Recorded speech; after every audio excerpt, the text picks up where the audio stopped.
आणि यानंतर आता चंद्रपुरातून एक महत्त्वाची बातमी समोर येते। चंद्रपुरातील मोठ्या व्यावसायिकांची ईडीकडून चौकशी सुरू असल्याची माहिती आहे। व्यावसायिकांचं घर आणि त्यांच्या प्रतिष्ठानांवर ईडीचे अधिकारी सध्या पोहोचलेत। एकूण 7 पथकांकडून आता शहरातील विविध ठिकाणी ही शोध मोहीम राबवली जाते।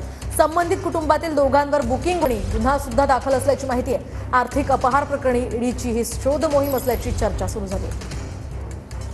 चंद्रपूर शहरातले प्रतिष्ठित व्यापारी विनोद सिंग ठाकूर यांच्या विविध प्रतिष्ठानावरती आज सकाळपासून ईडीची धाड पडली आहे।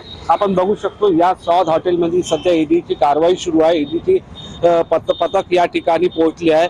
सुमारे 60 ठिकाणी हे पथक आले आहे। विनोद सिंग ठाकूर यांच्या घरी देखील ईडीची कारवाई सुरू आहे।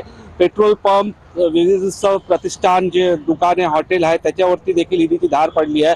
विशेष बाब म्हणजे एक वर्ष मागील वर्षी याच ठाकूर बंधू जे आहे त्यांच्यावरती ताडोबा ऑनलाईन घोटाळा प्रकरणी त्यांच्यावरती कारवाई करण्यात आली होती। त्याच्याच उद्देश धरून काय आज या ठिकाणी ईडी आपली कारवाई करत आहे का हेही बघणं महत्त्वाचं आहे। परंतु इतक्या मोठ्या प्रमाणात ईडीची कारवाई होत असताना चंद्रपूरमध्ये एक मोठी खळबळ माजली आहे। निलेश दहाट, TV9 मराठी, चंद्रपूर।